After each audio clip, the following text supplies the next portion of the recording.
bersama kami di dalam KKR Angkatan 92 yang Kebaktian Kebangunan Rohani. Untuk memulai acara kita ini, biarlah kita bisa mengundang Roh Kudus dengan berdoa di dalam hati kita masing-masing.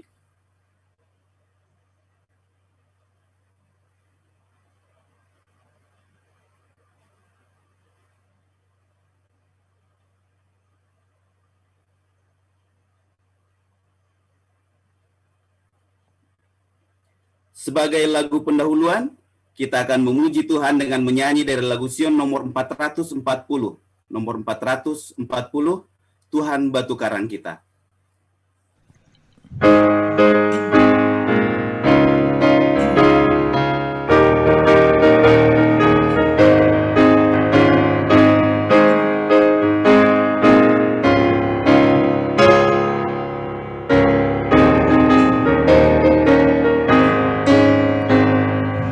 Pegang teguh janji Kristus Rajaku, mari puji Dia selama-lamanya.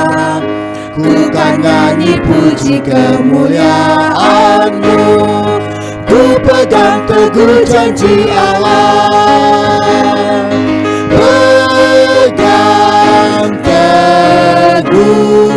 Pegang teguh janji Tuhan Juru Selamat. Pegang teguh, ku memegang teguh janji Allah.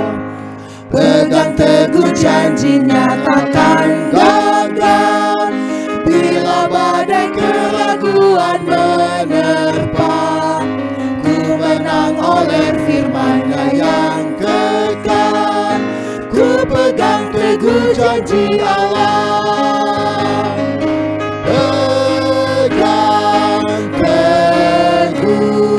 Pegang teguh janji Tuhan Juru Selamat. Pegang teguh, ku memegang teguh janji Allah. Peganglah teguh janji Kristus Tuhan, jalin tali kasih-Mu kepadanya. Dengan pedang Roh dapat kemenangan, ku pegang teguh janji Allah. Pegang teguh janji Tuhan Juru Selamat. Pegang teguh, ku memegang teguh janji Allah.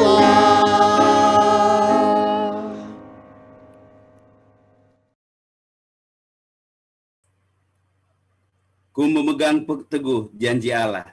Lagu pujian yang luar biasa untuk mengingatkan kita selalu memegang teguh janji Allah. Sekali lagi kami ingin mengucapkan selamat Sabat, khususnya kepada saudara-saudara kami yang ada di Jemaat Klaten, Kalikebo, Mandungan, dan Manis Renggo. Mungkin saya akan ucapkan sekali lagi ya, Sugeng Sabat.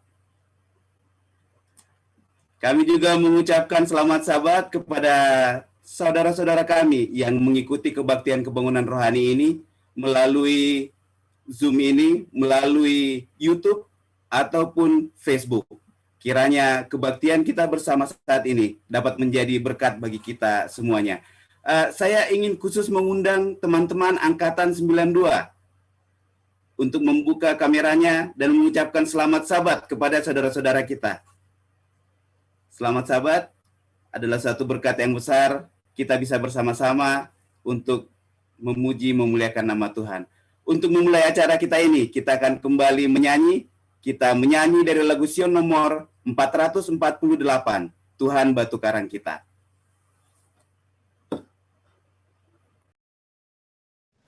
Mari kita memuji Tuhan, lagu Sion nomor 448, Tuhan Batu Karang Kita.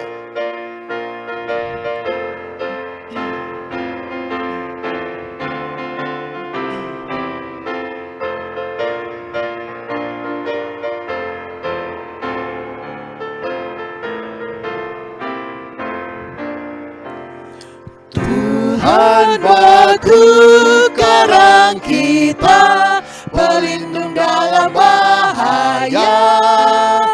Meski apapun menimpa, pelindung dalam bahaya.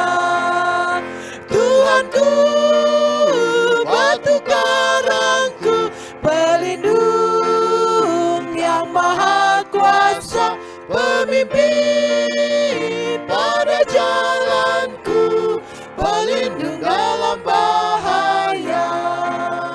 Siang malam Tuhan jaga, pelindung dalam bahaya. Ketakutanku hilanglah, pelindung dalam bahaya. Tuhanku, batu karangku, pelindung yang maha kuasa, pemimpin pada jalanku, pelindung dalam bahaya. Tuhan ada dalam taufan, pelindung dalam bahaya. Ia selalu meluputkan, pelindung dalam bahaya. Tuhanku, batu karangku, pelindung yang maha kuasa, pemimpin pada jalanku, pelindung dalam bahaya. Oh batu karang yang teguh, pelindung dalam bahaya. Engkau saja penolongku, pelindung dalam bahaya. Tuhanku, batu karangku, pelindung yang maha kuasa, pemimpin pada jalanku, pelindung dalam bahaya.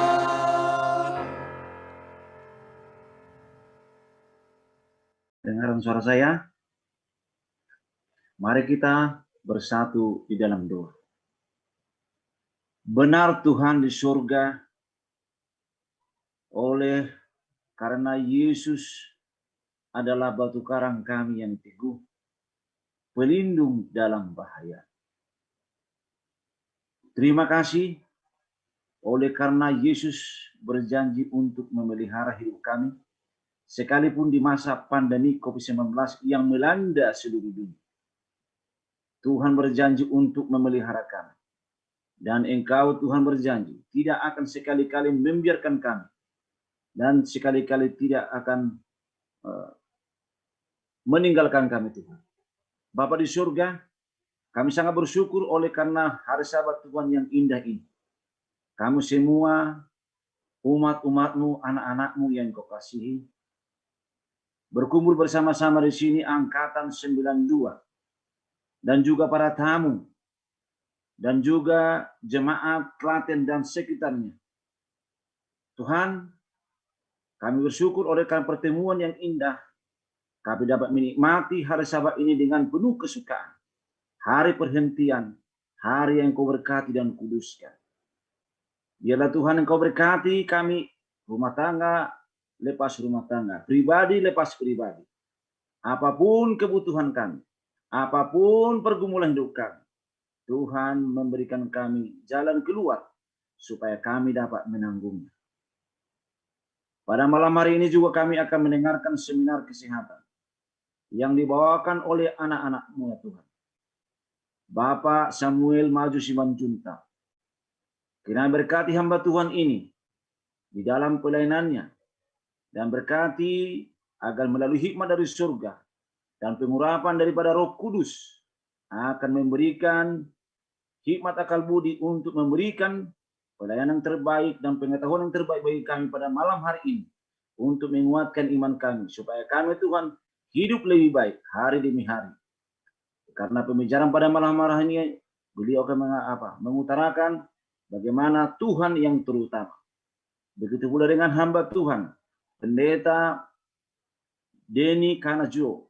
Tuhan berkati hamba Tuhan yang membawakan khotbah pada malam hari ini. Kiranya iman kami dipenuhi dengan sukacita.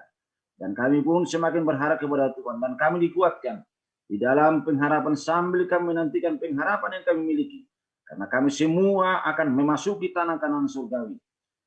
Kota, tanah air yang kami rindukan dan yang kami idam-idamkan. Berkati semua pembawa acara pada malam hari ini. Dan biarlah saluran internet yang dipakai pada malam hari ini berjalan dengan baik dan namamu dipermuliakan.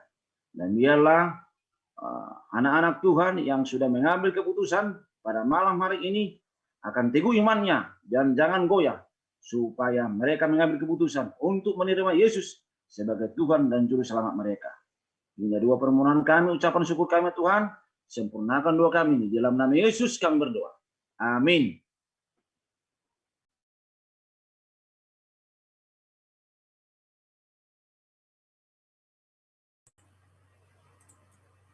Amin.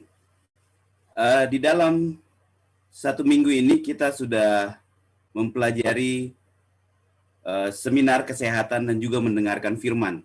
Ada pertanyaan-pertanyaan juga yang muncul yang sudah disampaikan.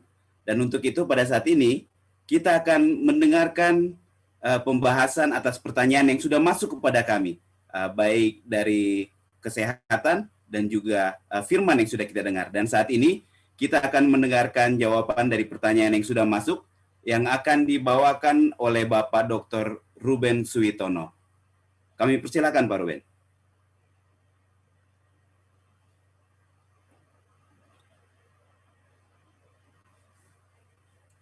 Silakan Pak Ruben. Kedengaran? Oh, host tolong di unmute, host.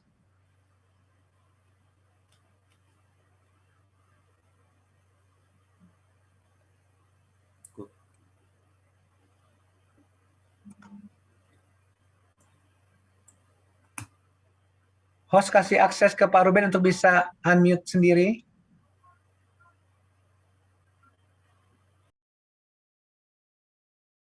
Ya, baik. Sudah terdengar suara kita. Oke. Baiklah, selamat malam, selamat sahabat saudara-saudara yang terkasih. Pada malam hari ini kita akan masuk pada sesi tanya jawab dari pertanyaan yang masuk mulai dari hari Minggu sampai dengan kemarin hari Kamis. Khususnya saya akan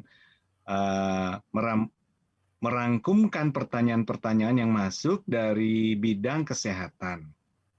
Sebelumnya saya akan coba share screen.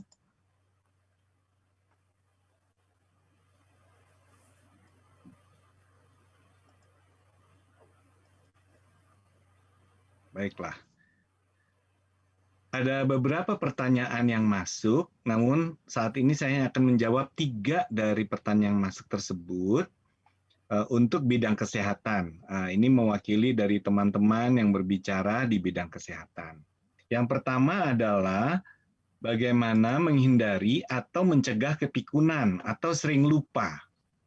Nah, ini pertanyaan yang kelihatannya mudah, tapi ternyata jawabannya sangat-sangat kompleks ya. Baik, kita lihat. Saya akan share di sini satu slide ini. Pikun atau demensia itu disebabkan oleh banyak faktor, terutama oleh penyakit dan penuaan. Ya. Senyawa-senyawa itu harus seimbang. Nah, ada berbagai senyawa, terutama adalah antioksidan dan dopamin. Nah, antioksidan ini penting dalam mencegah penuaan. Kemudian dopamin atau dikenal dengan hormon kebahagiaan itu sebagai neurotransmitter, artinya dia senyawa ini yang berperan terhadap kaitan antara satu saraf ke saraf yang lain dan juga banyak di otak, sehingga dia ini yang berperan penting ya untuk pikiran ataupun pikun. Nah, pikun dapat dikurangi dengan berbagai cara. Yang pertama kita mau lihat dari sisi input atau nutrisi yang akan dimasukkan untuk otak dan tubuh kita. Yang terutama adalah antioksidannya dari buah-buahan, khususnya buah-buahan yang mengandung antioksidan tinggi. Semua makanan minuman buah-buahan itu mengandung antioksidan, tetapi mungkin kadarnya rendah. Sehingga kita cari buah-buahan yang tinggi. Misalnya buah-buah yang penting ini misalnya seperti buah beri, ya buah-buah jenis beri ya, itu mengandung antioksidan yang tinggi. Tujuannya untuk menurunkan stres oksidatif dan ini menyebabkan berkurangnya fungsi tubuh termasuk fungsi otak. Yang kedua adalah makanan yang memicu pembentukan dopamin atau yang bisa menyebabkan tubuh itu menghasilkan dopamin lebih banyak ya di otak. Nah, yaitu adalah protein tinggi ya, makanan-makanan yang mengandung protein tinggi, terutama dari kacang-kacangan atau leguminosa. Nah, kacang-kacangan inilah yang biji-bijian ya, kacang-kacangan biji-bijian inilah yang disarankan memang di Alkitab untuk kita konsumsi yang terutama.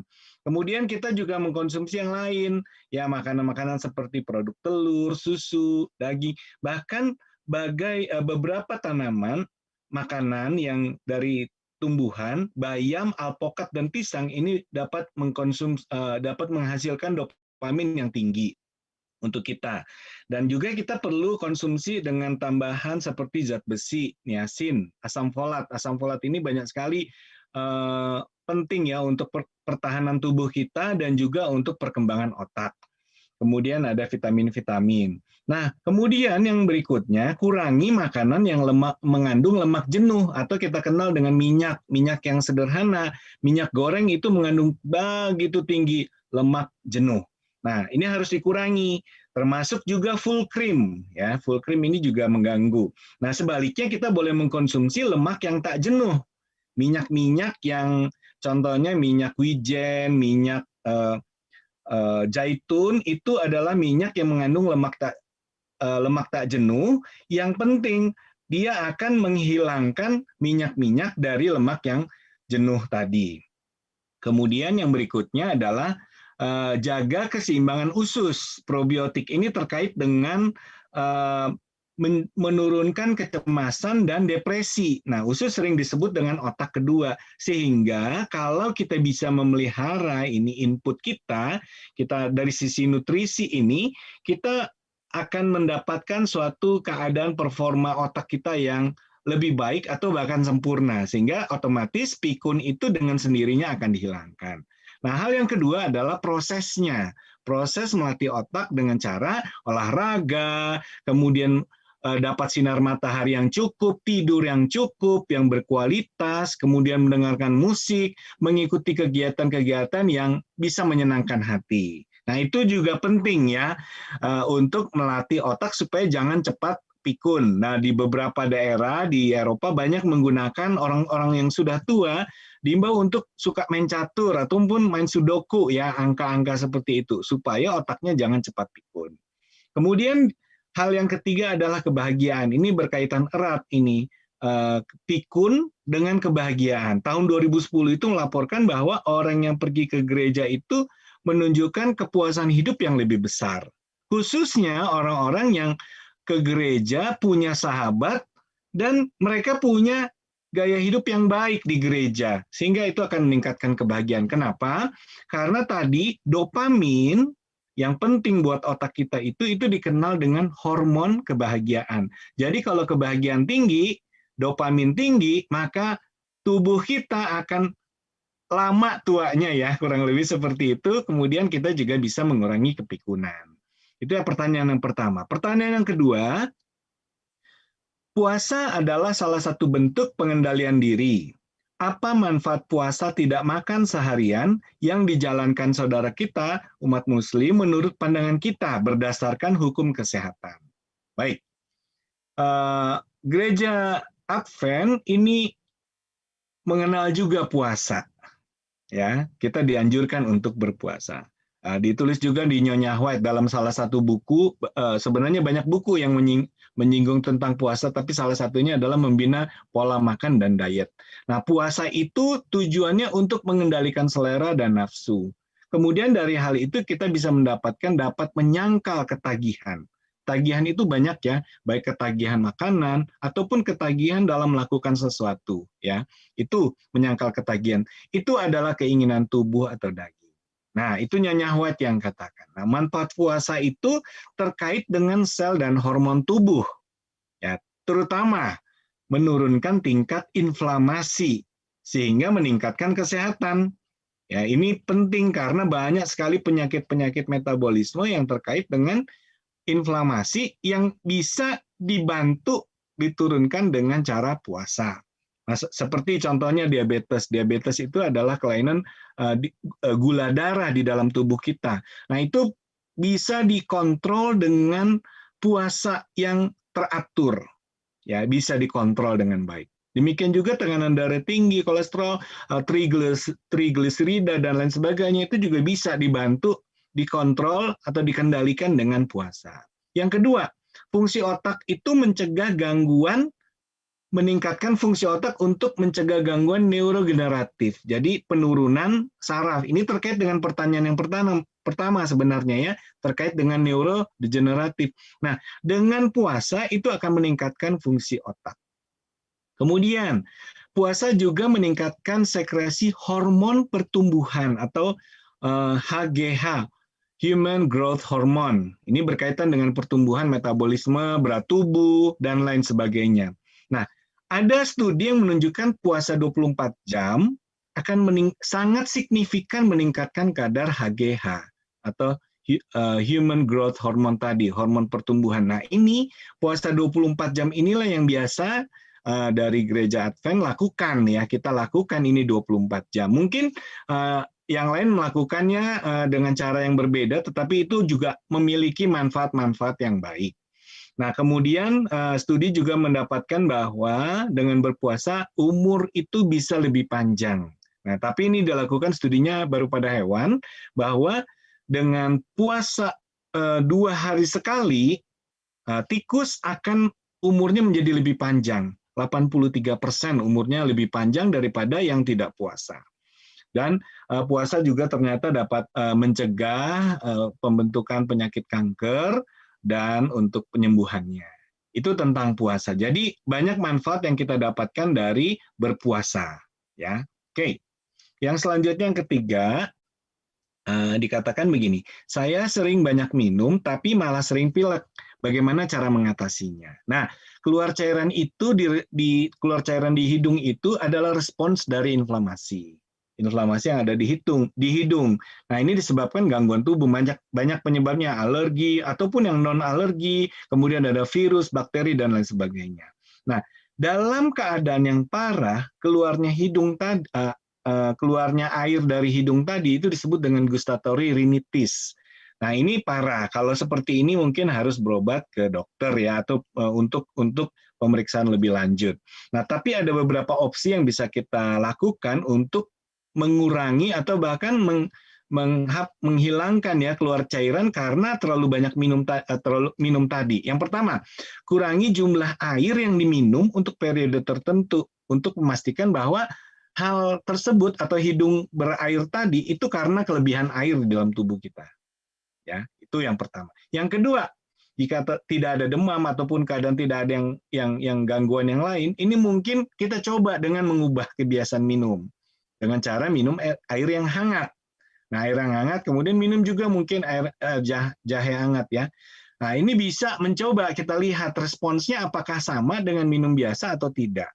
Nah, kemudian boleh juga kita coba dengan minum air yang dingin sesekali ya. Ini untuk merangsang otak itu supaya perintahkan kerongkongan kita dan hidung kita, saluran pernapasan itu untuk menghangatkan ya. Jadi tubuh kita akan menghangatkan dengan sendirinya sehingga ini seperti terapi. Nah, ini bisa kita coba untuk apakah bisa menurunkan cairan yang keluar dari hidung tadi. Nah, kalau ada alergi dan lain sebagainya, itu perlu dikonsultasikan ke dokter. Baiklah, ini pertanyaan-pertanyaan yang bisa disampaikan untuk sesi kesehatan. Terima kasih, Tuhan memberkati.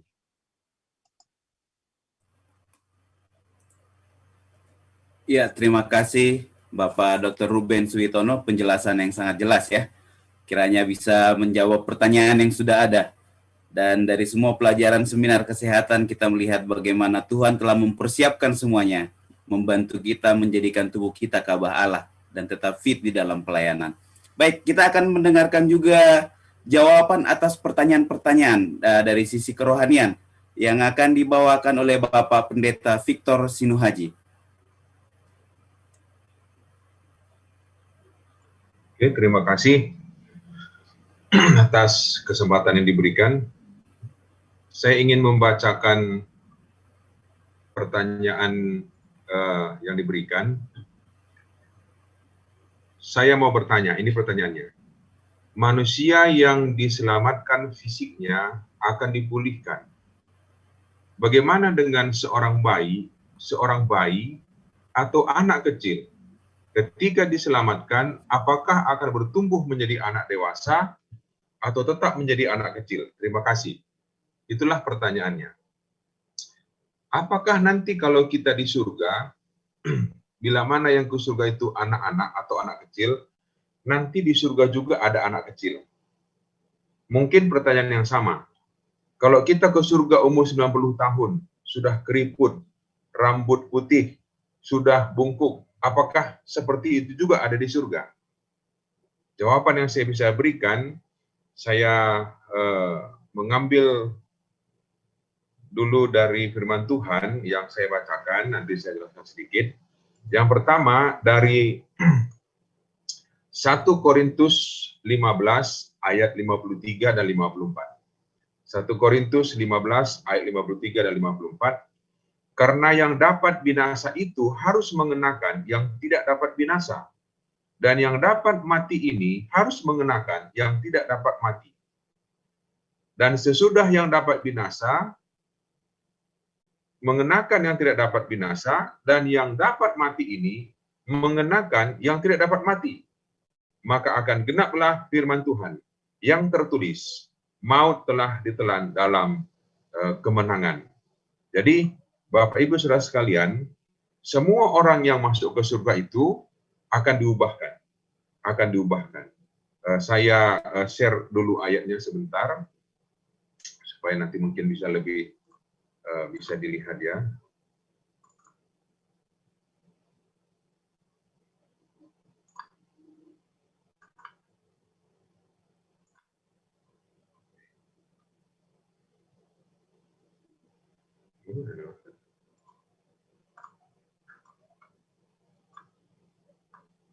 Oke, jadi ini yang dikatakan di sini. Yang pertama. Kemudian ayat yang kedua,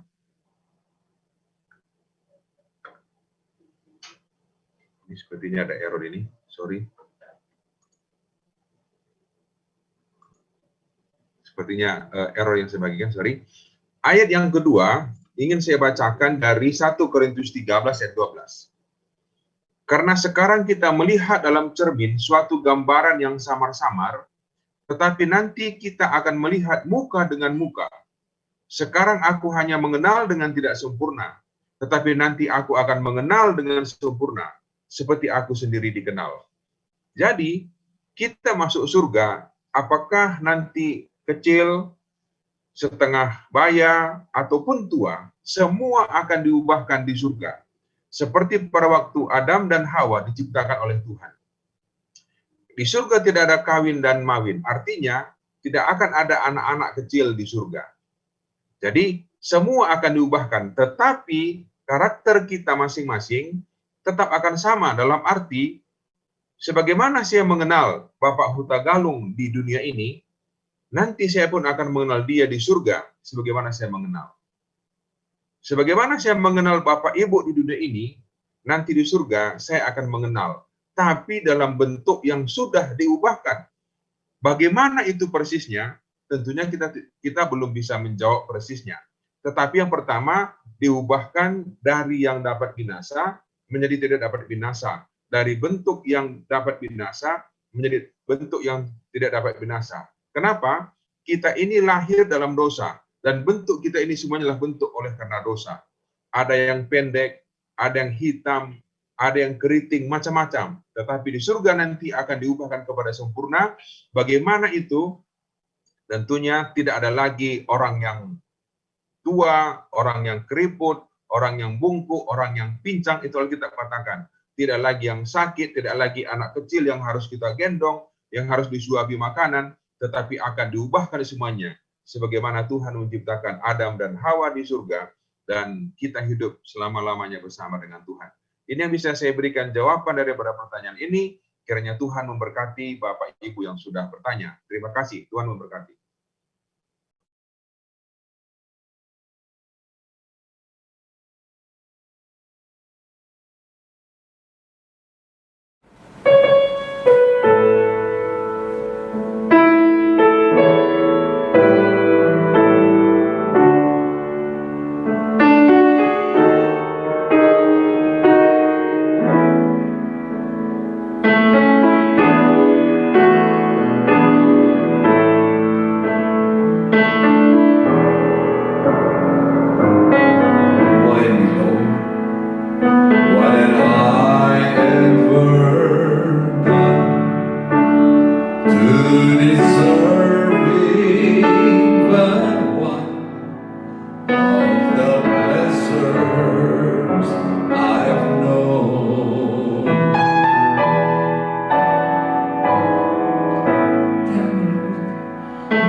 Shalom, selamat Sabat kepada saudara-saudara yang kekasih di dalam Kristus, di mana pada malam hari ini adalah malam ke-6 kita bertemu dalam KKR kita tahun 2001. Dan setelah 5 hari kita mendengarkan KKR, apakah Anda terberkati dengan firman yang telah dibawakan di malam 5 hari kita mendengarkan firman? Apabila kita terberkati, mari kita melambaikan tangan kita dan ucapkan puji Tuhan. Puji Tuhan. Terima kasih. Baiklah, malam ini adalah malam ke-6 buat kita, adalah malam terakhir. Tetapi bukan pertemuan terakhir, karena besok masih ada pertemuan kita. Sebelum Bapak Samuel Simanjuntak memberikan pekabaran kesehatan, izinkan saya untuk memperkenalkan kedua narasumber kita pada malam hari ini. Topik yang akan dibawa dalam pekabaran kesehatan adalah Tuhan yang terutama. Bapak Samuel Simanjuntak lahir di Surabaya pada tanggal 26 Juli tahun 1973. Beliau sudah menikah dengan kekasih hatinya, Lydia Sri Cayani, dan Tuhan mengaruniakan 3 orang anak. Bapak Samuel telah menyelesaikan BSN-nya di UNAI, MS-nya di IUP, dan S3-nya di University of Philippines. Dan sekarang, adapun pengalaman beliau adalah perawat di Lubuk Linggau, dan tahun 2001 sampai sekarang, beliau adalah dosen keperawatan di UNAI. Itulah biodata dari Bapak Samuel Simanjuntak. Untuk narasumber kita kedua, yaitu Bapak Pendeta Denny Kanajo. Dan beliau sudah menikah dan dengan istri bernama Irene Kanajo Hateleu. Bapak Pendeta Denny Kanajo dari tahun 2009 sampai 2015 sebagai Direktur PA Komunikasi Amisus Park. Dan tahun 2016 sampai 2021 sebagai Direktur Pendidikan di AWR Park. Pendeta Denny Kanajo sudah 14 tahun melayani sebagai gembala jemaat di daerah Nusa Tenggara Mission.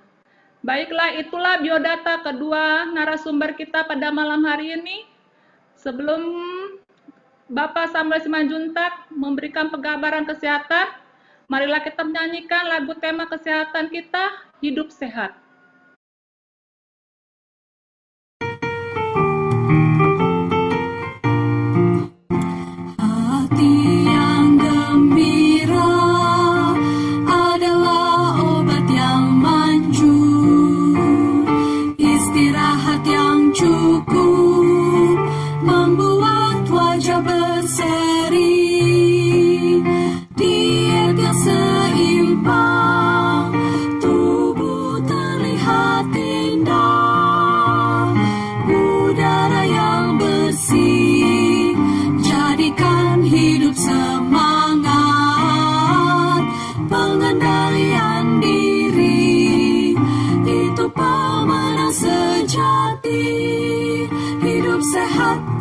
Anugerah Tuhan, hidup sehat, sangat berharga. 10 hukum kesehatan, hidup sehat, pilihan kita. Sinar mentari yang cukup, kuatkan tulang-tulang. Energik berolahraga, tubuh berfungsi baik. Hubungan sosial yang baik, jadikan hidup bahagia. Air jernih yang cukup, segarkan seluruh tubuh. Tuhan yang terutama, Dia sumber kehidupan. sehat, anugerah Tuhan. Hidup sehat sangat berharga. 10 hukum kesehatan. Hidup sehat pilihan kita. Hidup sehat pilihan kita.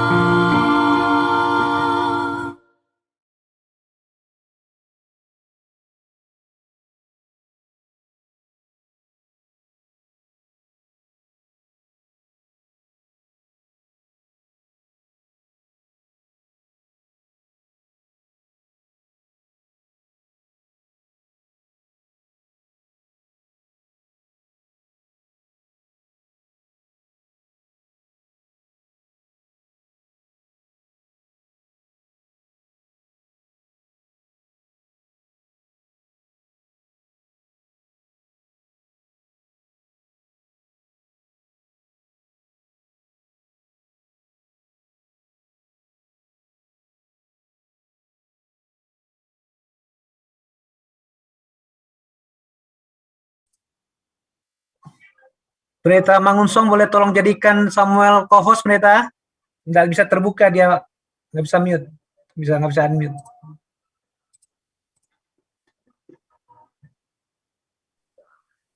Baik, selamat malam kepada bapak-bapak, ibu-ibu yang dikasihi Tuhan. Termuliakan nama Tuhan untuk keberadaan kita pada malam ini, karena kita semua sehat dalam naungan Tuhan. Ya, hidup sehat adalah anugerah Tuhan yang harus kita syukuri. Mohon maaf ini kalau Bapak dan Ibu perhatikan ya, saya tegur dulu Bapak-Bapak yang ada di jemaat Klaten, Mandungan, ya, kemudian Manis Renggo, dan Kalikebo. Ya. Semoga semua sehat dalam naungan Tuhan. Saya ini sekarang sedang di dalam perawatan isolasi, ruang perawatan isolasi di Rumah Sakit Advent Bandar Lampung. Pada saat ini saya sedang merawat di samping saya ibu saya, ya, yang terkonfirmasi COVID-19. Saya sudah hampir 2 minggu merawat pertama ayah saya, sekarang ibu saya. Ya. Nah, untuk itu saya bersuka cita karena Tuhan masih memberikan kesempatan untuk bersama-sama dengan bapak-bapak dan ibu yang berbahagia untuk melengkapi pembahasan kita. Ada 10 hukum kesehatan sesuai dengan lagu yang kita sudah dengar tadi. Pertama, hati yang gembira, istirahat yang cukup, diet yang seimbang, udara yang bersih, pengendalian diri, sinar matahari, energi untuk berolahraga, hubungan sosial yang baik, air jernih, dan Tuhan yang terutama. Jadi kita akan tutup bungkus semuanya di dalam pembahasan Tuhan yang terutama. Bapak dan Ibu, apabila kita berbicara menjadikan Tuhan yang terutama, itu artinya kita menjadikan Tuhan sebagai yang paling dipercaya. Ya. Dan kepercayaan ini adalah kebutuhan dasar hidup manusia. Bapak dan Ibu, saya semuanya butuh kepercayaan. Kalau diperhatikan di dalam di layar Bapak dan Ibu sekalian, tugas pertama yang kita bangun di dalam keluarga, awal kehidupan kita sebagai bayi, yang sampai saat ini kita tidak ingat, adalah untuk membina percaya. Seorang bayi tidak tahu bagaimana membantu dirinya sendiri. Dia cukup menangis, dengan kasih sayang ibu, ayah, kakaknya akan mempersiapkan, memenuhi kebutuhannya. Dari susu, dari membersihkan kotorannya, dari udara yang panas atau terlalu dingin, dari sengatan semut, dan dari banyak hal yang lain. Ini terus bertumbuh, apabila keluarga, ibu, ayah, kakak, dengan penuh kasih sayang, setiap adiknya menangis, bayi itu menangis meminta tolong, maka tumbuhlah kepercayaan.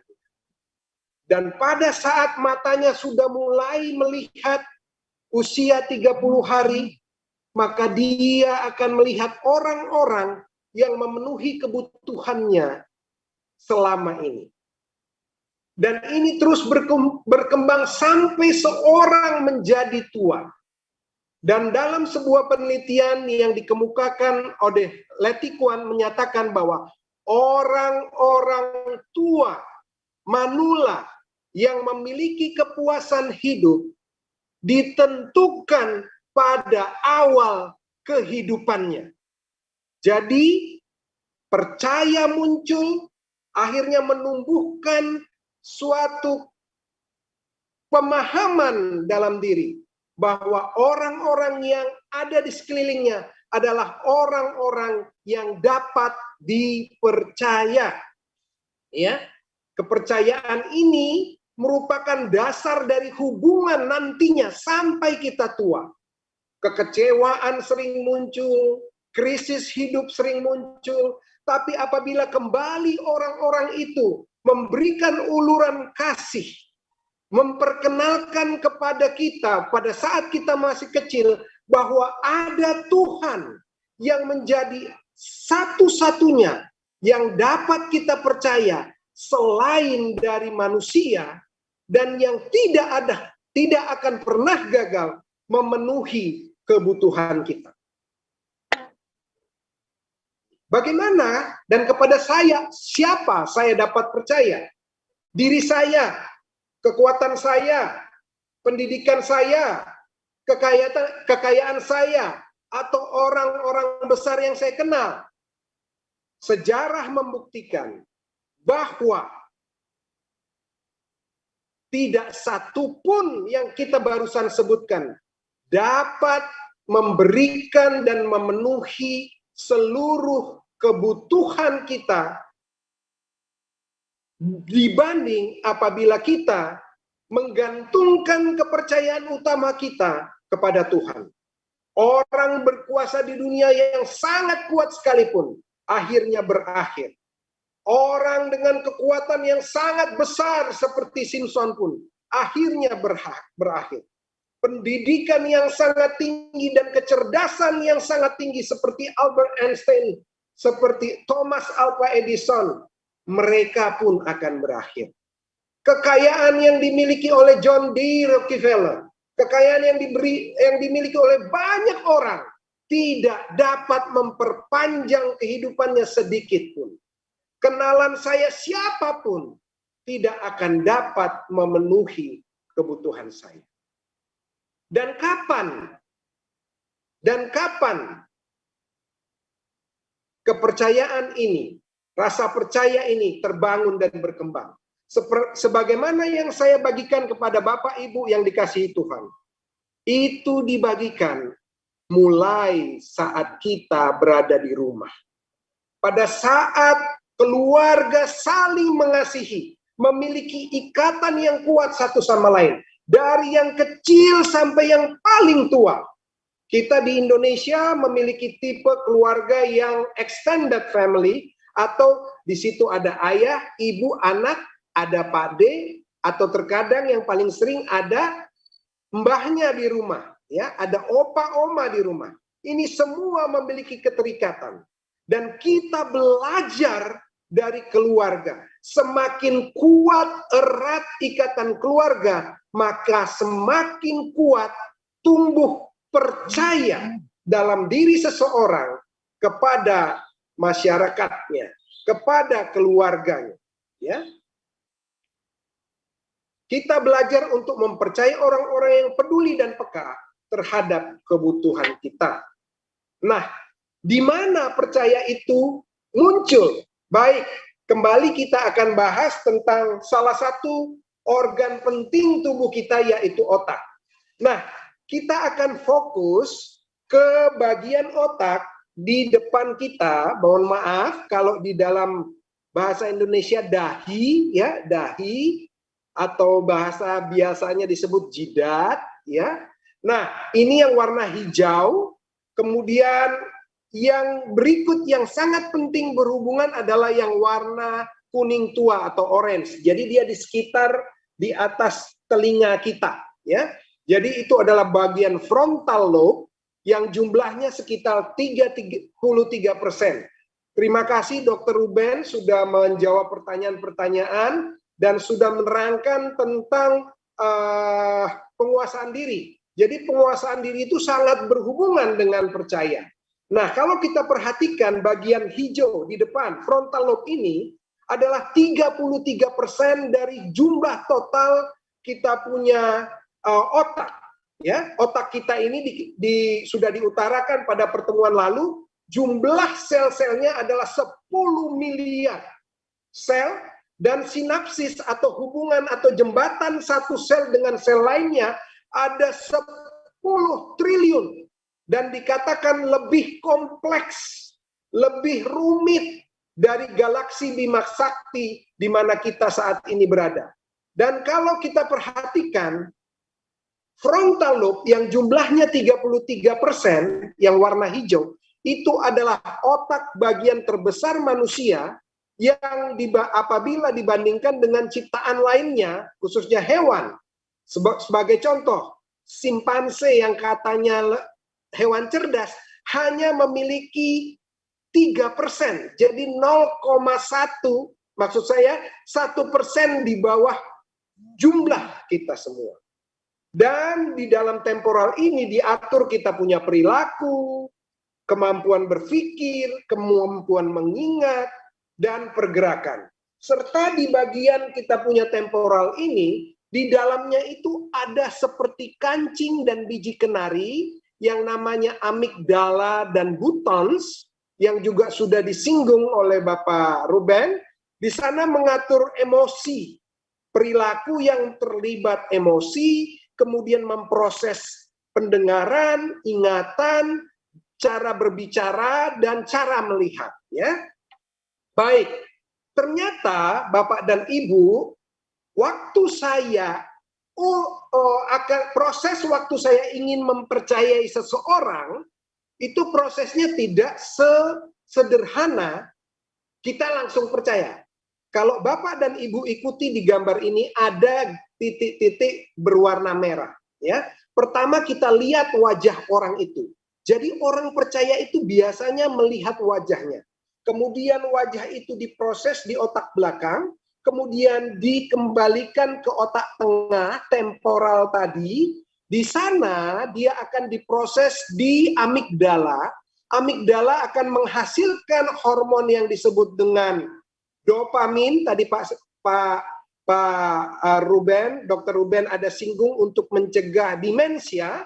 Dan inilah yang menentukan kita ini akan memiliki keterikatan emosional atau tidak. Ya. Nah, kemudian dopamin tadi dikeluarkan dan dibagi-bagikan di bagian frontal kita. Di sanalah akan muncul kita punya rasa percaya, diproses. Ya. Baik. Apabila seseorang muncul dan terbiasa di rumahnya menjadi tumbuh percaya satu sama yang lain, maka tipe komunikasinya seperti yang di sebelah kiri Bapak dan Ibu. Jadi kalau baca SMS, baca WA atau SMS tulisannya selamat Anda telah menjadi pemenang, maka dia akan percaya pesan tersebut. Oh, saya menang karena saya ini dan itu. Tapi zaman sekarang SMS itu tidak selalu benar. Karena tidak selalu benar, maka pada saat seseorang membaca selamat Anda menjadi salah satu pemenang, langsung orang tersebut terbelah pemikirannya. Tidak lurus. Jadi belum diproses aja udah mikirnya terpecah. Loh, ini SMS-nya nomor kayak apa ya? Loh, ini bukan dari perusahaan ini. Ini bukan dari perusahaan. Nah, akhirnya kita hilang rasa percaya. Dan kalau seandainya proses itu direkam di dalam cairan diet di otak, maka kalau kita perhatikan warna hijau, ungu, dan kuning, diperhatikan di sana bagian hijau di tengah, buttons namanya, yang menghasilkan dopamin yang akan mempengaruhi ikatan emosi kita. Ya. Nah, kalau kita perhatikan, apabila kita tekun melatih anak sedari kecil untuk percaya kepada Tuhan, berdoa dengan sungguh-sungguh, maka kita semua akan tumbuh dengan memiliki keyakinan yang baik. Dan pada saat kita berdoa dengan percaya, akan memperlambat metabolisme kita, memperkuat frekuensi gelombang otak, menurunkan tekanan darah, mengurangi laju pernapasan, kemudian rasa tenang, dan meningkatkan kesehatan secara umum. Artinya, apabila kita mengutamakan Tuhan, kesembilan aspek lainnya, kita akan serahkan kepada Tuhan. Apapun yang terjadi, menjadikan kita pasrah, dan membiarkan Tuhan bekerja di dalam hidup kita. Ya, maka Tuhan katakan, kasihilah Tuhan Allahmu dengan segenap hatimu, dengan segenap jiwamu, dan dengan segenap akal budimu. Marilah kita mengutamakan Tuhan, berkomitmen. Sedangkan hewan seperti anjing bisa loyal kepada tuannya. Manusia yang dikaruniakan otak yang sangat mulia, mampu berkomitmen kepada Tuhan, mampu berkomitmen kepada orang tua, mampu berkomitmen kepada pasangan, sebagaimana yang sudah dibicarakan tadi malam. Mampu berkomitmen kepada anak-anaknya, bertanggung jawab kepada mereka. Jadi hati yang gembira, istirahat yang cukup, diet yang seimbang, udara bersih, pengendalian diri, sinar mentari, energi berolahraga, hubungan sosial, air jernih, akan dibungkus karena Tuhan yang terutama. Kepercayaan kepada Allah terbukti memberi kontribusi kepada kesehatan. Apabila seseorang percaya pada Allah, maka ia memiliki kemampuan untuk lebih menjaga kesehatannya. Dan apabila sakit, ia akan lebih cepat pemulihannya. Mari kita jadikan Allah yang terutama, dan dengan kuasa Allah, kita dapat memperoleh kesehatan yang seutuhnya. Kiranya Tuhan menolong kita sekalian. Amin.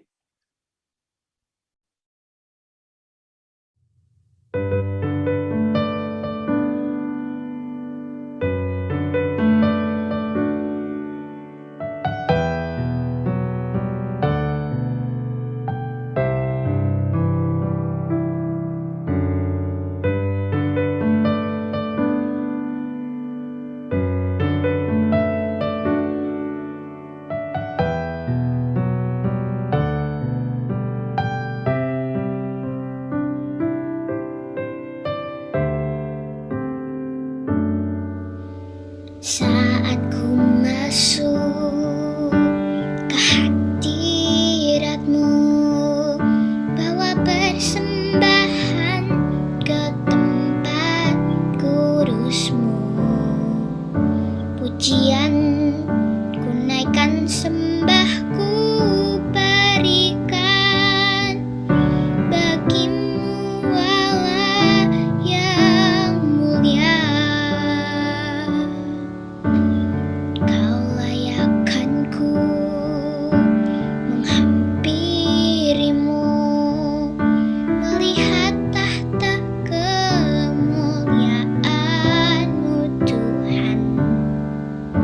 Pujian ku naikkan, sembah ku berikan bagi-Mu Allah yang mulia. Oleh kuasa darah-Mu, Kau telah tebus dosaku. Kekudusan-Mu melingkupiku.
hadirat-Mu, bawa persembahan ke tempat kudus-Mu. Pujian ku naikkan, sembahku berikan bagi-Mu, Allah yang mulia. Kau layakkanku menghampiri-Mu, melihat tahta kemuliaan-Mu Tuhan. Pujian ku naikkan, sembahku berikan bagi-Mu, Allah yang mulia. Oleh kuasa darah-Mu, Kau telah tebus dosaku. Kekudusan-Mu melingkupiku. Kasih-Mu mengalir, memulihkan hidupku. Sungguh besar anugerah-Mu, Kau selamatkan hidupku. Ku menjadi ciptaan yang baru oleh kuasa darah-Mu. Oleh kuasa darah-Mu, Kau telah tebus dosaku. Kekudusan-Mu melingkupiku. Kasih-Mu mengalir, memulihkan hidupku. Sungguh besar anugerah-Mu, Kau selamatkan hidupku. Ku menjadi ciptaan yang baru oleh kuasa darah-Mu.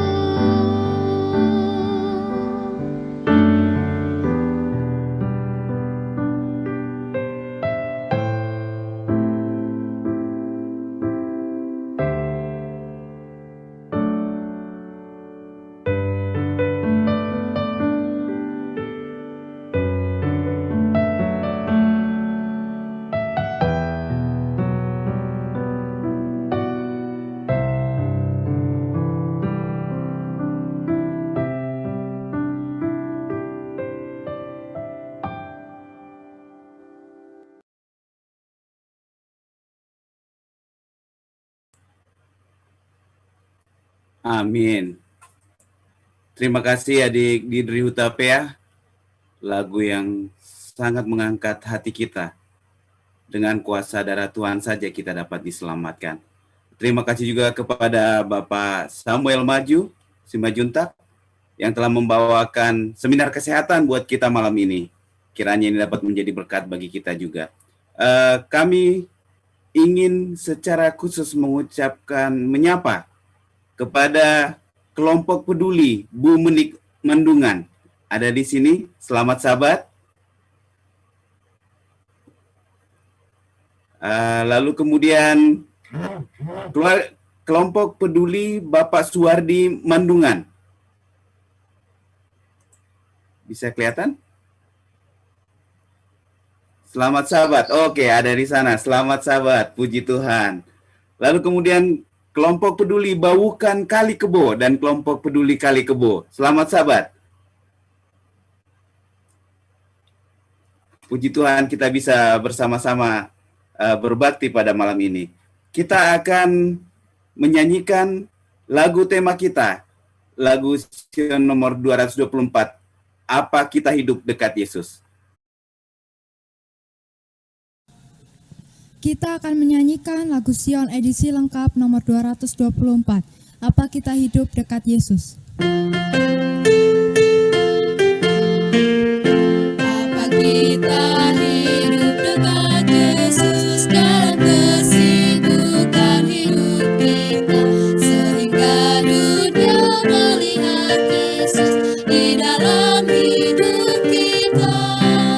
Apa dunia lihat Yesus dalam aku, engkau juga, dalam kasih-Mu itu, dalam bakti hidupmu. Apa dunia lihat Yesus.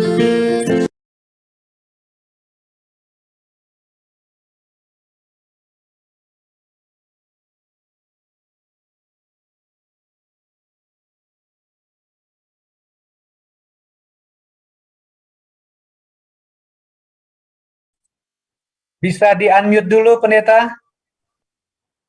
Selamat malam semuanya, selamat hari Sabat umat pengharapan. Pada malam hari ini saya ingin menyampaikan ucapan terima kasih banyak kepada seluruh umat-umat Tuhan yang sudah ikut berbakti melalui acara kebaktian kebunan rohani kita sepanjang pekan ini. Dan terima kasih juga atas lagu pujian yang sudah dipersembahkan. Biarlah semuanya itu hanya untuk kemuliaan dan kehormatan bagi nama Tuhan. Adalah merupakan satu sukacita pada malam Sabat yang kudus ini.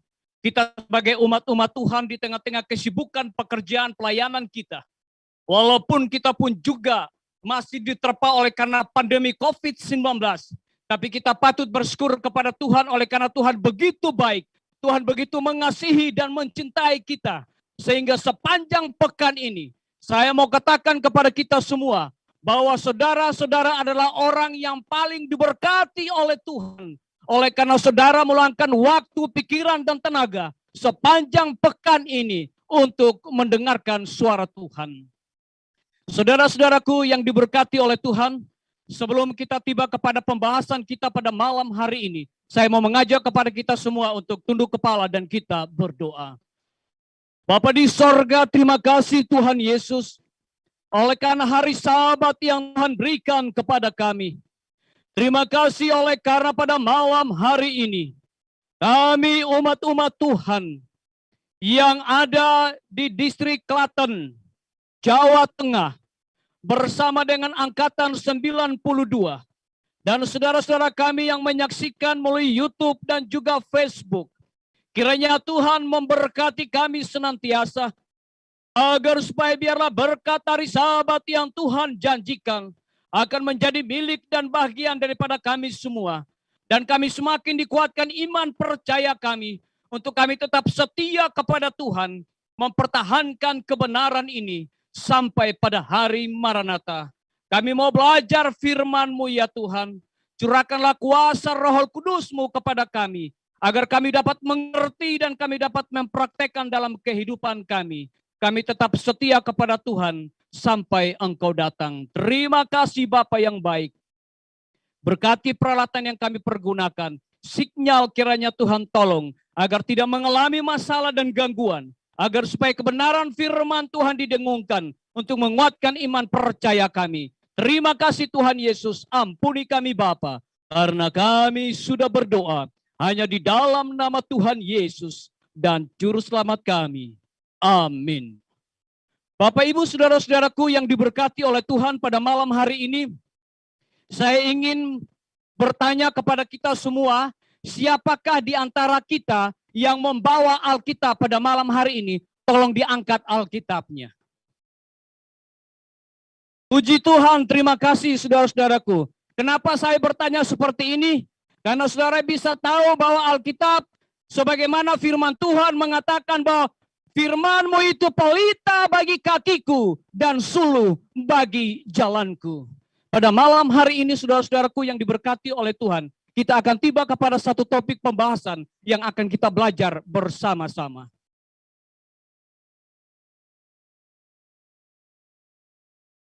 Dengan satu judul, melalui hidup baru. Dan tema kita sepanjang satu pekan ini saudara-saudaraku, hidup yang lebih baik. Saudara-saudaraku yang diberkati oleh Tuhan, kita akan belajar dengan judul melalui hidup baru. Bagaimana agar supaya saudara dan saya memiliki hidup yang baru? Hidup yang lebih baik merupakan tema kita sepanjang KKR online. Dan saya mau berterima kasih kepada seluruh hamba-hamba Tuhan sebagai pembicara rohani maupun juga kesehatan. Saudara telah diberkati oleh Tuhan. Saudara telah dipakai oleh Tuhan sepanjang pekan ini untuk menjadi berkat bagi seluruh umat-umat Tuhan yang ada di distrik Klaten dan juga Jawa Tengah. Dan juga saudara-saudara yang sudah menyaksikan melalui Facebook dan juga Zoom meeting dan YouTube. Saudara-saudaraku yang diberkati oleh Tuhan, saya ulangi judul kita dari malam ke malam. Pembicara kita telah membahas tentang melalui firman-Nya. Malam yang kedua, Allah memulihkan keadaan manusia. Dan malam yang ketiga adalah manusia memerlukan keselamatan. Dan di malam yang keempat, melalui gereja yang benar. Dan malam yang kelima, melalui hukumnya. Dan pada malam hari ini, saudara-saudaraku, inilah puncak untuk saudara saya di malam hari ini. Melalui hidup yang baru. Bagaimana kita harus memiliki hidup yang baru, saudara-saudaraku. Dan saya juga ingin ingatkan bahwa besok di Sabat yang Kudus penutupan KKR online dengan satu judul di tempat yang kekal. Saudara-saudaraku yang diberkati oleh Tuhan. Mari kita lihat di dalam Yakobus 4 ayat yang ke-13 hingga ayat yang ke-14. Jadi sekarang hai kamu yang berkata, hari ini atau besok kami berangkat ke kota Anu. Dan di sana kami akan tinggal setahun. Dan berdagang serta mendapat untung. Sedang kamu yang tidak tahu apa yang akan terjadi besok. Apakah arti hidupmu? Hidupmu itu sama seperti uap yang sebentar saja kelihatan lalu lenyap. Saudara-saudaraku yang diberkati oleh Tuhan. Di dalam kebenaran firman Tuhan Yakobus 4 ayat yang ke-13 hingga ayat yang ke-14 berkata sebagai berikut. Apakah arti hidupmu? Ini pertanyaan bagi saudara dan saya pada malam hari ini. Khususnya sepanjang pekan ini. Kita sudah belajar tentang kebenaran firman Tuhan. Melalui KKR online, saudara-saudaraku. Saudara bisa lihat jawabannya adalah. Hidupmu itu sama seperti uap. Yang sebentar saja kelihatan lalu lenyap. Artinya saudara-saudaraku. Selagi waktu Tuhan masih berikan kepada saudara dan saya untuk hidup yang lebih baik. Saatnya sekarang saudara-saudaraku, kita harus terima kebenaran ini untuk memiliki hidup yang lebih baik. Kita tidak tahu kapan Yesus datang saudara-saudaraku. Di dalam Wahyu 22 ayat yang ke-12 firman Tuhan mengatakan, sesungguhnya aku datang segera dan membawa aku untuk membalaskan kepada setiap orang menurut perbuatannya. Oleh sebab itu saudara-saudaraku yang diberkati oleh Tuhan. Kita tidak perlu merasa takut. Kita tidak perlu cemburu dengan orang yang jahat saudara-saudaraku. Kita tidak perlu cemburu dengan orang yang hidupnya hedonisme saudara-saudaraku. Kenapa saudara-saudaraku? Sesungguhnya aku datang segera dan membawa upahku untuk membalaskan kepada setiap orang menurut perbuatannya. Matius 24 ayat yang ke-36. Tetapi tentang hari dan saat itu seorang pun tidak tahu, malaikat-malaikat di sorga tidak, dan anak pun tidak, hanya Bapa sendiri. Kita tahu kapan Yesus datang, tapi sudah dekat saudara-saudaraku. Kita tidak tahu kapan Yesus datang, tetapi saya mau katakan pada malam Sabat yang kudus ini saudara-saudaraku, waktunya sudah dekat. Pintu akan tertutup. Saya mau katakan saudara-saudaraku, sepanjang pekan ini, kita sudah dikenyangkan oleh makanan rohani. Tapi saya kembali mau katakan kepada saudara dan saya, pintu akan tertutup. Dari mana konsep pintu akan tertutup saudara-saudaraku? Mari kita belajar firman Tuhan malam ini. Saudara-saudaraku, kalau saudara sudah pernah ke Hong Kong, maka dari bandara udara menuju ke kota Hong Kong, ada sebuah jembatan yang menghubungkan dua pulau yang kecil. Dan di bawah jembatan tersebut terdapat sebuah batra. Hong Kong adalah sebuah kota yang sangat sekuler dan sangat sibuk dengan pekerjaan. Waktu adalah uang. Namun di Hong Kong ada sebuah tugu Batranu yang mengingatkan kepada mereka bahwa ada peristiwa air bah. Saudara-saudaraku yang diberkati oleh Tuhan. Saudara bisa saksikan ini. Ini yang tadi saya katakan, saudaraku, dari bandara udara menuju ke kota Hong Kong. Maka di bawah jembatan itu ada sebuah batra seperti ini, saudara-saudaraku. Dan tertampak di sana saudara bisa melihat. Ada di sana jerapah, kemudian ada gajah, dan lain sebagainya.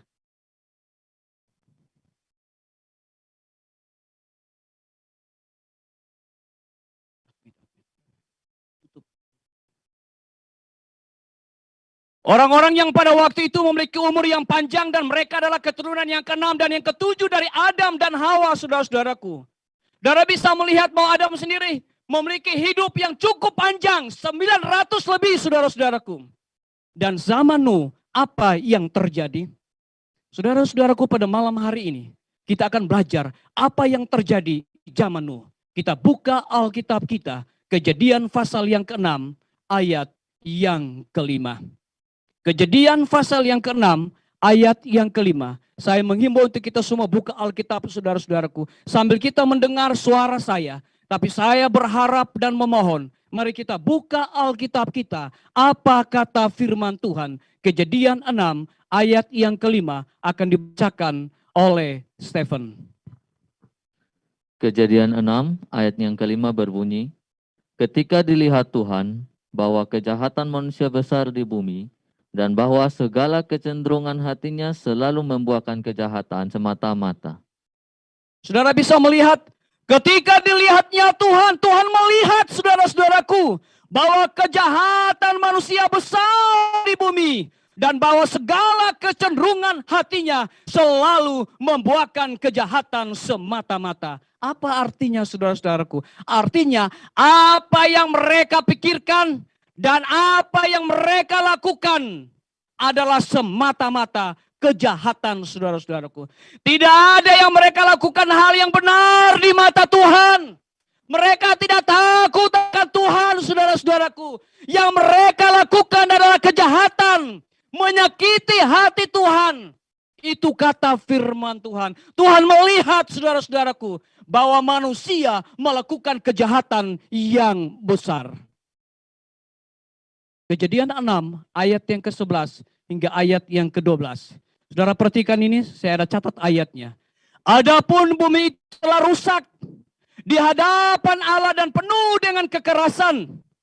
Allah menilik bumi itu dan sungguhlah rusak benar. Sebab semua manusia menjalankan hidup yang rusak di bumi. Saudara-saudaraku yang diberkati oleh Tuhan.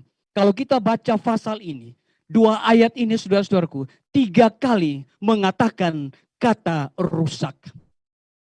Adapun bumi itu telah rusak di hadapan Allah dan penuh dengan kekerasan. Tidak sempurna, saudara-saudaraku, kehidupan daripada orang-orang pada waktu zaman Nuh. Mereka semua rusak dan mereka tidak benar di hadapan Tuhan. Saudara-saudaraku, Allah menilik. Kalau saya melihat dari sisi pendidikan guru, saudara-saudaraku, maka di sini ada supervisi. Pada waktu supervisi didapati bahwa semua sudah rusak. Allah sendiri yang menilik bumi itu. Dan sesungguhlah rusak benar sebab semua manusia menjalankan hidup yang rusak di bumi. Saudara-saudaraku, coba kita refleksi, kita bayangkan, kita pikirkan, saudara-saudaraku. Kalau dunia sudah rusak, bumi sudah rusak pada waktu itu. Apa yang akan kita lakukan, saudaraku? Apa yang kita harapkan lagi dari Tuhan, saudara-saudaraku? Tuhan melihat bahwa tidak ada manusia pada waktu itu melakukan sesuatu yang benar di hadapan Tuhan. Saudara-saudaraku, namun ada hal yang paling istimewa yang saya ingin katakan pada malam hari ini adalah kita baca di ayat yang ke-8. Tetapi Nuh mendapat kasih karunia di mata Tuhan. Di tengah-tengah orang yang rusak pada waktu itu, saudara-saudaraku, di zaman Nuh, maka Nuh sendiri Tuhan mengatakan mendapat kasih karunia di mata Tuhan. Mengapa kita memulai pembahasan kita dengan cerita Nuh, saudara-saudaraku? Alasannya sebagai berikut. Karena Tuhan Yesus salah satu khotbahnya atau pengajarannya, ia menyebutkan tentang cerita Nuh. Dan ia kaitkan dengan keadaan manusia di akhir zaman sebelum kedatangan Yesus yang kedua kali. Kita sama-sama buka Injil 17 ayat yang ke-26 hingga ayat yang ke-27 akan dibacakan, saudara-saudaraku. Lukas 17 ayatnya yang ke-26 dan 27 berbunyi, dan sama seperti terjadi pada zaman Nuh, demikian pula lah halnya kelak pada hari-hari anak manusia. Mereka makan dan minum, mereka kawin dan dikawinkan. Mereka makan dan minum sampai pada hari Nuh masuk ke dalam sampai bahtera. pada waktu hari Nuh.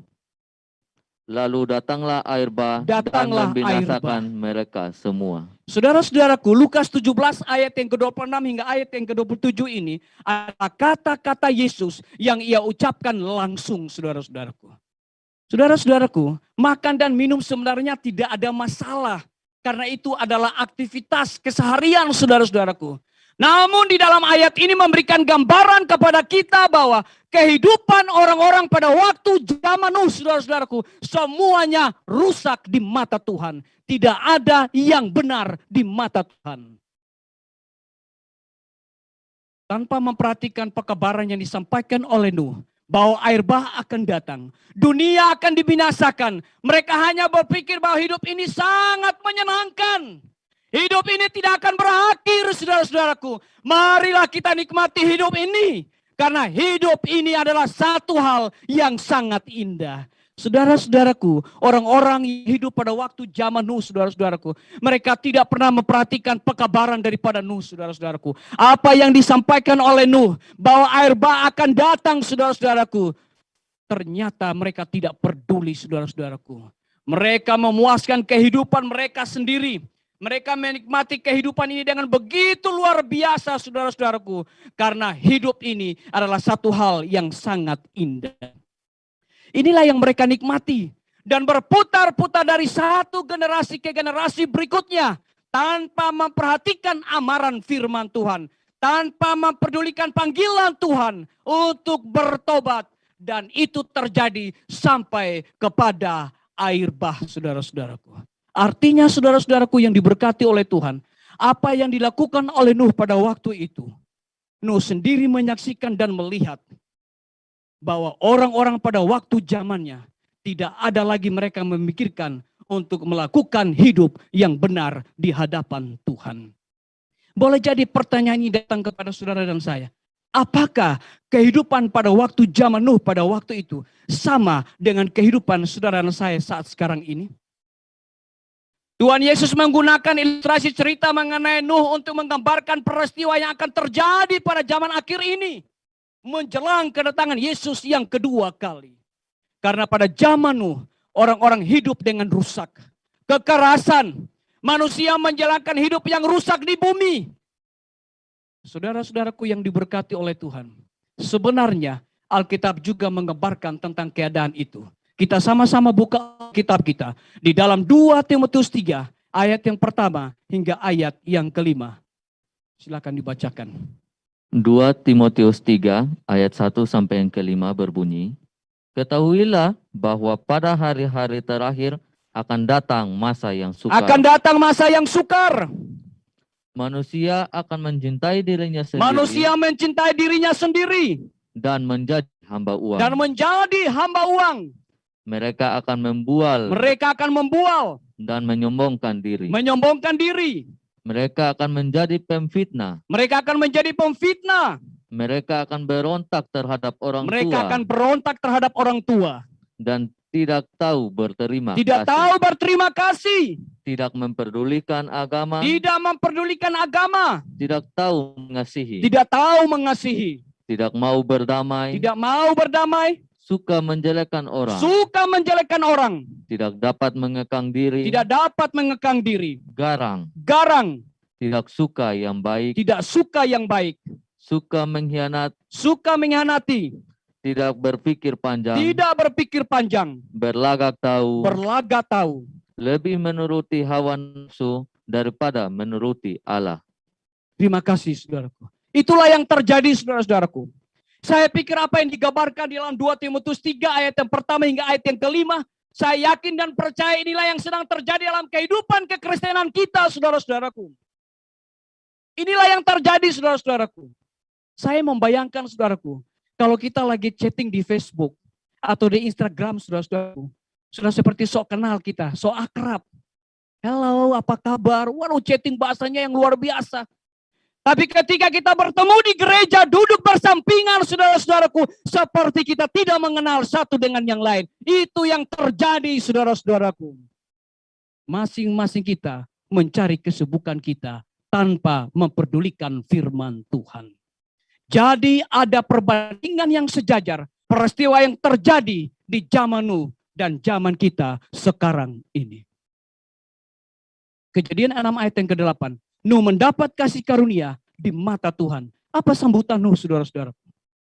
Apakah ia menyatakan terima kasih Tuhan atas kasih karunia-Nya? Apakah seperti itu, saudara-saudaraku? Nuh percaya. Ini poin saudara perhatikan baik-baik. Nuh percaya. Kita bisa lihat inilah sambutan Nuh di dalam Kejadian 6 ayat yang ke-14 hingga ayat yang ke-16. Apa sambutan Nuh?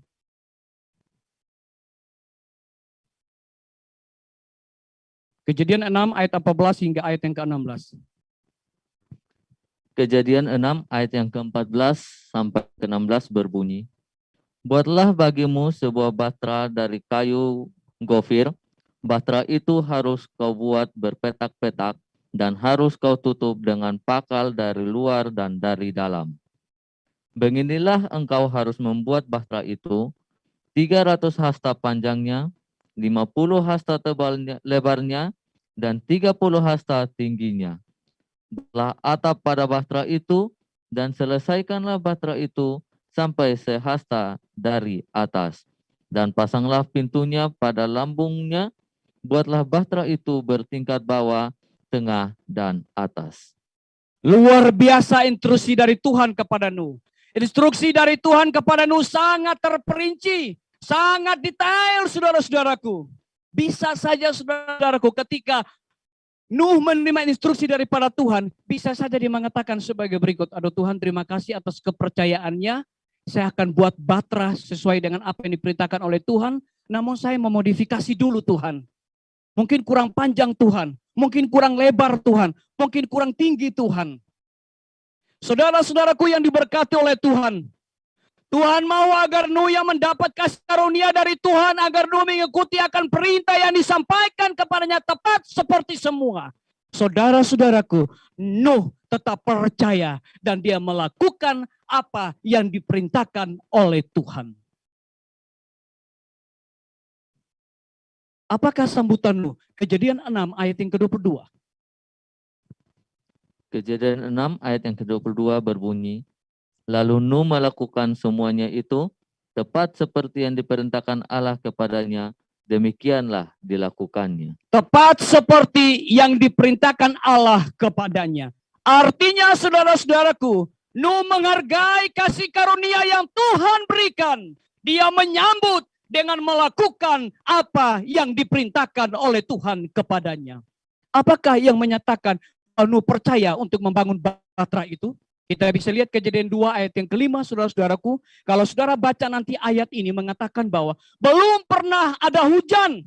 Saudara bisa membayangkan bahwa ketika perintah itu datang kepada Nuh untuk membangun batra, Nuh tetap percaya oleh karena kasih karunia yang telah dia terima, saudara-saudaraku. Nuh percaya dan dia lakukan itu walaupun belum pernah ada hujan. Kejadian 6 ayat yang ke-17. Belum pernah ada air bah. Jangankan air bah, saudara-saudara. Banjir kecil-kecil pun tidak pernah terjadi, saudara-saudaraku. Tetapi Nuh tetap percaya. Dia menghargai kasih karunia yang luar biasa yang Tuhan berikan kepadanya secara cuma-cuma. Nuh melakukan apa yang diperintahkan oleh Tuhan. Di dalam Kejadian 6 ayat 19 hingga ayat 21, kalau saudara punya kesempatan untuk membaca ayat-ayat tersebut, maka di sana diceritakan, saudara-saudaraku, dituliskan bahwa binatang berpasangan, mereka datang kepada Nuh dan masuk ke Batrah, saudara-saudara. Pada waktu binatang-binatang itu datang kepada Nuh, maka Nuh berpikir, apakah binatang-binatang itu bisa menurut? Dia hanya teringat, saudara-saudaraku, binatang-binatang itu bisa menurut waktu Adam menamai satu persatu. Ini kejadian yang aneh, namun Nuh tetap percaya. Saudara-saudaraku, Nuh tetap percaya. Walaupun sepertinya aneh, tapi Nuh tidak berani mengatakan, saudara-saudaraku, dia tetap menghargai kasih karunia Allah. Dia tetap percaya dan sungguh-sungguh dia lakukan seperti yang diperintahkan oleh Tuhan.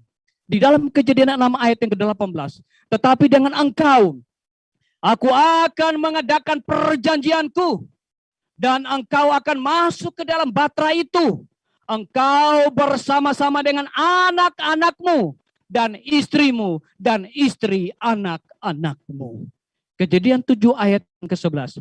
Pada waktu umur Nuh 600 tahun, pada bulan yang kedua, pada hari itulah terbelah segala mata air samudra raya yang dahsyat dan terbukalah tingkap-tingkap di langit. Artinya, saudara-saudaraku, pada waktu air bah terjadi, Nuh masuk ke Batrah, Nuh berusia 600 tahun. Pertanyaan saya, saudara-saudaraku, khusus kepada Brother Leo. Kira-kira pada waktu Nuh bangun Batrah, usia dia berapa tahun, saudara-saudara? Usia dia berapa tahun, saudara-saudaraku? Bisa, Brother Leo, berapa tahun? Berapa tahun ya? Lupa saya. Saudara-saudaraku, saya akan giring saudara kepada matematika yang sangat sederhana. Sangat sederhana. Pada waktu Nuh masuk Batrah 600 tahun, usianya 600 tahun, dia bangun Batrah dan berkhotbah selama 120 tahun. Maka 600 kurang 120, maka Nuh berusia 480 tahun. Itulah usia Nuh pada waktu dia melakukan atau mengerjakan Batrah. Nuh masuk ke Batrah, saudara-saudaraku. Kejadian 7 ayat yang pertama. Lalu berfirman Tuhan kepada Nuh, masuklah ke dalam Batrah itu, engkau dan seisi rumahmu, sebab engkaulah yang kulihat benar di hadapanku di antara orang zaman ini. Ayat yang ke-7 dari Kejadian, 7 ayat yang ke-7. Masuklah Nuh ke dalam Batrah itu bersama-sama dengan anak-anaknya dan istrinya dan istri anak-anaknya karena air bah itu. Ayat yang ke-13, pada hari itu juga masuklah Nuh serta Sem, Ham, dan Yafet, anak-anak Nuh, dan istri Nuh, dan ketiga istri anak-anaknya bersama-sama dengan dia ke dalam Batrah itu. Ayat ini memberikan jawaban kepada kita, tahu dengan jelas bahwa yang masuk ke Batrah, yang menurut perintah Tuhan dan percaya kepada Tuhan, jumlahnya 8 orang. Saudara-saudaraku yang diberkati oleh Tuhan. Pintu tertutup, Kejadian 7 ayat yang ke-16. Dan yang masuk itu adalah jantan dan betina dari segala yang hidup seperti yang diperintahkan Allah kepada Nuh. Lalu Tuhan menutup pintu Batrah itu di belakang Nuh. Artinya, saudara-saudaraku, ketika Nuh dan keluarga, istri, anak-anak, dan istri anak-anaknya, saudara-saudaraku, yang sudah masuk ke dalam Batrah, ternyata yang menutup pintu Batrah itu adalah Tuhan sendiri. Mungkin orang-orang pada waktu itu, saudara-saudaraku, mereka berteriak, Nuh, tolong kami, Nuh. Tolong kami, Nuh. Buka pintu, Nuh. Saudara-saudaraku, Nuh menjawab, bukan saya yang tutup, sahabat-sahabatku, tetangga-tetanggaku, bukan saya yang tutup, namun yang tutup adalah Tuhan. Saudara-saudaraku yang diberkati oleh Tuhan, pintu akan tertutup. Hidup yang lebih baik, itulah tema kita sepanjang pekan ini, saudara-saudaraku. Kita baca Efesus 4 ayat yang ke-30. Dan janganlah kamu mendukakan Roh Kudus Allah yang telah memeteraikan kamu menjelang hari penyelamatan. Pintu tertutup, saudara-saudaraku. Sebelum pintu tertutup, sebelum Tuhan menutup pintu, saya mau mengajak untuk terimalah hidup yang lebih baik melalui hidup baru. Kata firman Tuhan di dalam Efesus 4 ayat yang kelima berkata, satu Tuhan, satu iman, satu baptisan. Itulah yang dipercayai oleh Nuh. Itulah yang dipercayai oleh keluarga Nuh. Dia menerima kasih karunia daripada Tuhan. Dia percaya, dia melakukan apa yang diperintahkan oleh Tuhan. Pintu akan tertutup. Kapan pintu tertutup, saudaraku? Pada saat Roh Kudus telah meninggalkan seseorang. Pada saat ia meninggal dunia sebelum menerima Yesus. Pada saat pintu kasihan tertutup, sesaat sebelum Yesus datang. Ibrani 4 ayat yang ke-7. Sebab itu, ia menetapkan pula satu hari, yaitu hari ini. Ketika ia setelah sekian lama berfirman dengan perantaraan Daud seperti dikatakan di atas. Pada hari ini, jika kamu mendengar suaranya, janganlah keraskan hatimu. Kisah 22 ayat yang ke-16. Dan sekarang, mengapa masih ragu-ragu? Bangunlah, berilah dirimu dibaptis, dan dosa-dosamu disucikan, sambil berseru kepada nama Tuhan. Sorga bersukacita karena satu orang berdosa yang bertobat. Adakah di antara kita pada malam hari ini, saudara-saudaraku, yang mau menerima undangan Tuhan? Rahmat Tuhan dia berikan secara cuma-cuma. Sebagaimana dia berikan kepada Nuh. Malam ini juga, saudara-saudaraku, ketika saudara ingin memiliki hidup yang lebih baik, terimalah anugerah Tuhan. Sambutlah panggilan Tuhan, karena pintu akan tertutup. Sorga bersukacita, karena satu orang berdosa yang bertobat. Adakah di antara kita yang memiliki kerinduan, saudara-saudaraku, untuk mau menerima sambutan Tuhan pada malam hari ini? Pintu tertutup. Jangan sampai terlambat. Terimalah Tuhan dan turut perintahnya. Percaya padanya. Melalui firman-Nya, Allah memulihkan keadaan manusia. Manusia memerlukan keselamatan melalui gereja yang benar, melalui hukumnya, melalui hidup baru, dan juga melalui di tempat yang kekal.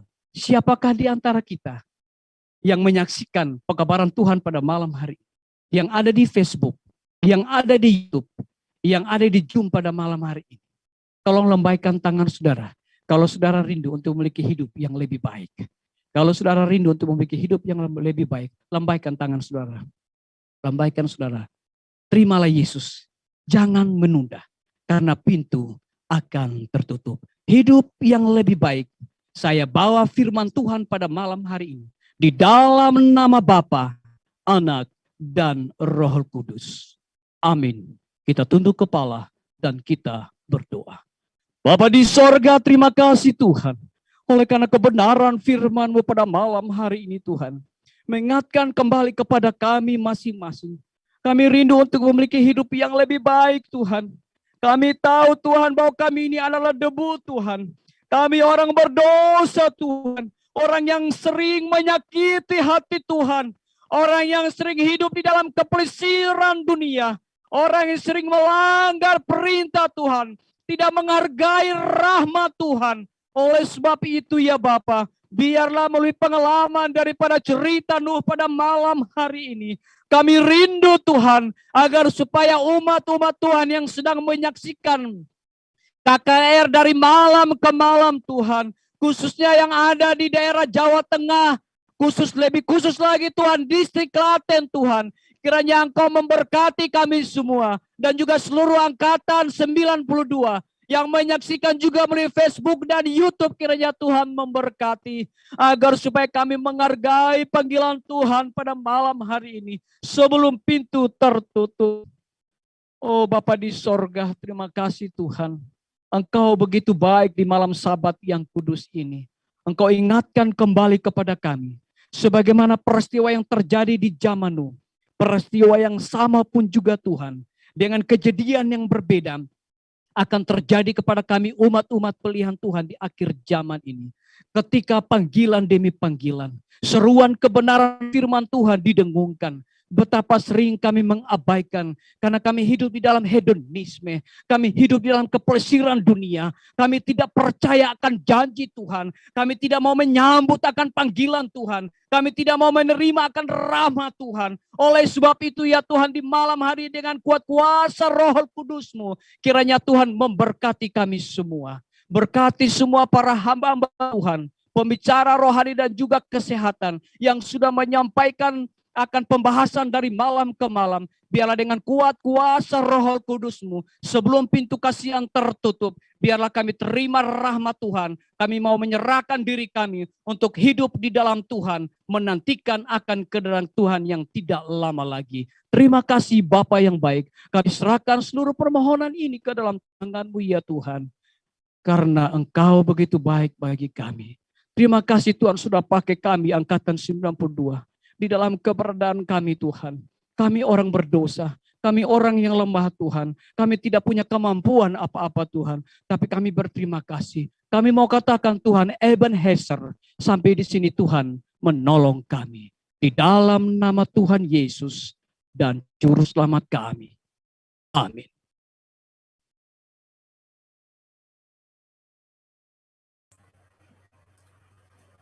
Puji Tuhan atas firman yang telah dibawakan oleh Bapak Pendeta Dedi Kanajo. Biarlah firman ini bisa mengingatkan kita untuk bisa menerima keselamatan itu. Kita harus mempunyai melalui hidup yang baru. Baik, kebaktian kita malam ini telah selesai. Kami tetap mengajak Bapak Ibu semua yang ada di dalam Zoom ini dan juga yang ada di Facebook atau di YouTube untuk hadir besok pada jam 8.45 kembali. Kita akan berbakti dan kita akan mendengarkan nanti firman yang dibawakan oleh Bapak Pendeta Rudi Situmorang di tempat yang kekal, di tempat yang selalu kita nantikan. Terima kasih, Tuhan Yesus memberkati kita. Saya serahkan kepada panitia kembali.